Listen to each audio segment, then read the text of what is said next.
So what different skills did you develop that enabled you to become a successful artist? That's not a skill. That's a calling. That's you think so? Well, you're gravitated to what you can do. And I wasn't very good at having a 9-to-5 job. And I gravitated toward the arts. And the art world is very different than it was when I was young. When I was young, art world was where you went to be a failure. And it was a chosen profession. You chose to be a failure. And never in my wildest dreams thought I would become a professional artist. Never. I thought I would be the rest of my life doing what I did, digging ditches, and I never thought there'd be an upward swing in the art world. And I don't know what I think about that, but the art world's very different. I mean, I'm really one of the last people to where the art world was still avant-garde, because I came of age in the depressed 70s, and when there was no money, it was after the glory days of the 60s. So when I was a kid, I was looking at art books going, gee, look at these stars like Rauschenberg and Warhol, the wonderful life they lived. It was like a rock star. But by the 70s, that was all over, and if you chose to be an artist in the 70s, it was basically saying you were going to be a janitor. And that was okay with me because I had no interest in dominant culture. And so the 80s changed all that, but I wasn't very popular in the 80s. And so it took a while for my brand of aesthetics to kind of catch on. That's a whole other discussion. Right. But, you know, I was really a follower of the avant-garde. I was a follower of the beats. I was a follower of avant-garde literature. I was a follower of avant-garde poetry. I was a follower of avant-garde film and of avant-garde art. That's where I came from. And of the counterculture. I was a child of the counterculture.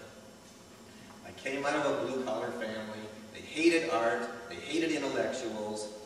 And the counterculture was my escape from basically a factory town.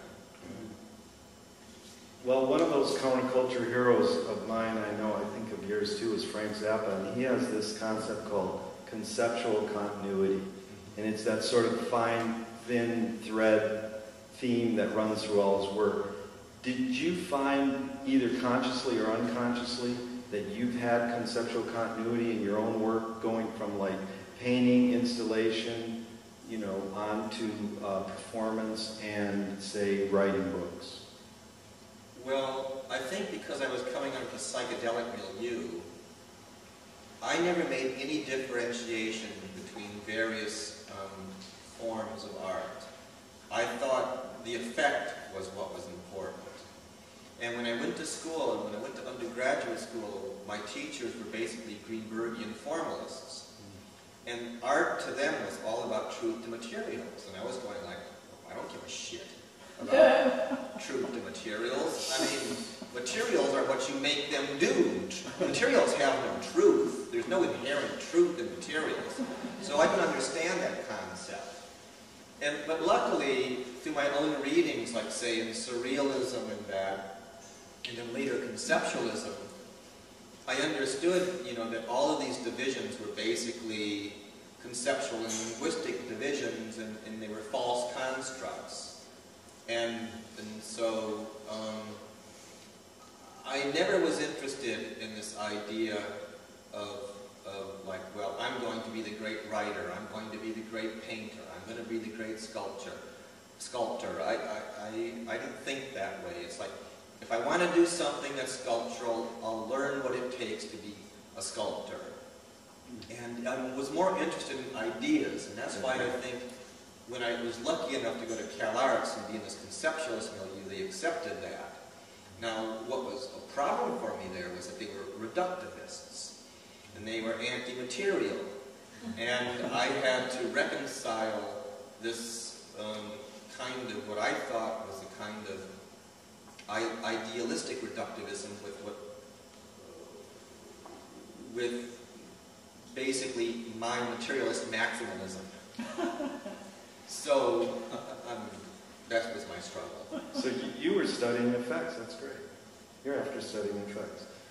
Well, and you mentioned Zappa, and Zappa was a huge, huge influence on me as a teenager, because Zappa's really one of the first postmodern artists. Like if you listen to his music, like he's one of the first to do, well, at least in the popular modality, cut and paste. Right. And he was doing pastiche.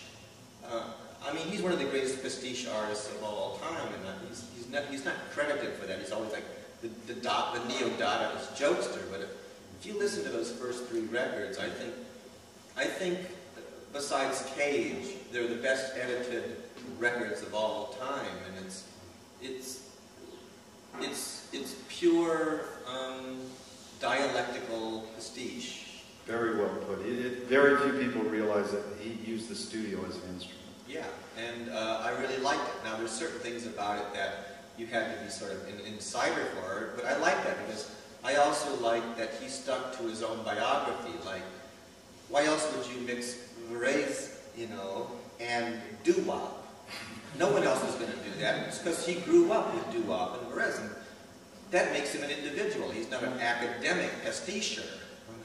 And it's just, I respect that, because like when I was coming up, my work is very much indebted to the universal things I was interested in, the international things I was interested in, but also a real connection to my local culture, and saying, this is where I come from, this is what formed me, and if you don't like it, that's too bad, because I'm a historical artist.